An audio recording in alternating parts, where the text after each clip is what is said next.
Hey Virtual Pilot, NVIDIA have just announced the RTX 4000 series family of graphics cards. These are going to include the RTX 4090 and the RTX 4080. The 4080 will be retailing for $899 and the 4090 will be retailing at a fairly colossal $1,599. These, of course, are going to include all the normal generational improvements in raw horsepower, but for Microsoft Flight Simulator, the really big news is the arrival of NVIDIA's Deep Learning Supersampling 3.0, which I'm absolutely delighted to see that the Microsoft Flight Simulator development team have implemented right off.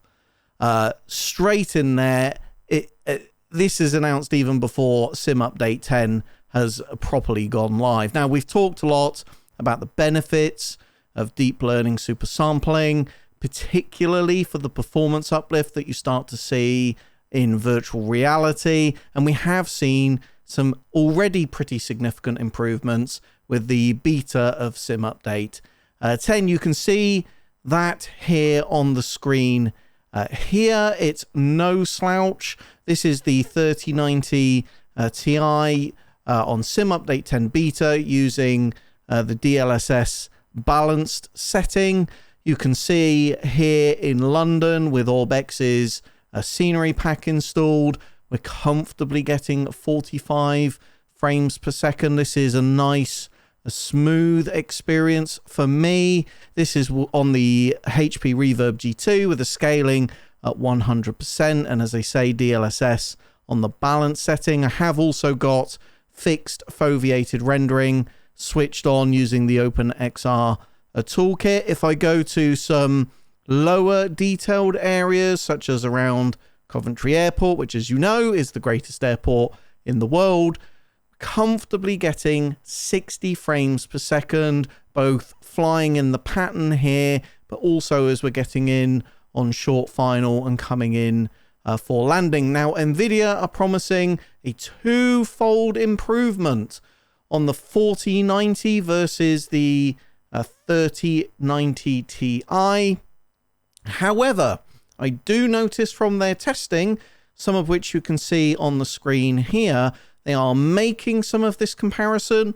It's not entirely clear on this test whether it's the same graphics card on both or whether this is just a straight DLSS test, but they're comparing a complete non-DLSS implementation with DLSS 3.0, so we don't see any comparisons to DLSS 2.0. It's not entirely clear which card they're using, so it's genuinely great to see that the Microsoft Flight Simulator team have implemented DLSS 3.0. I bet my bottom dollar that the delays to Sim Update 10 have something to do with this RTX 4000 series announcement today. Microsoft Flight Simulator featured pretty prominently in NVIDIA's marketing material.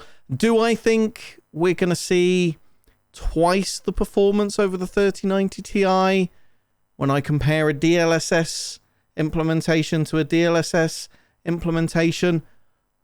No, probably not. I suspect there's a bit of marketing spin that's been going on here, so let's take NVIDIA's own figures with a healthy grain of salt. But it's exciting nonetheless because I'm still expecting a pretty reasonable performance boost, given that I'm getting 30 frames per second in the countryside around Coventry on a 3090 Ti. Are we finally going to arrive at the magic sweet spot of a consistent 90 frames per second in VR in Microsoft Flight Simulator? That would be an incredible achievement, but certainly at a substantial cost. Do you need that for good performance? No. Is it interesting to see if we can get to 90 frames per second? Absolutely yes. And you can bet your bottom dollar that we'll be doing those tests and making those comparisons here on this channel, Virtual Reality Pilot. So make sure you're subscribed. As always, I hope you're very well wherever in the world you are. Stay safe in the skies, and I will see you in my next one.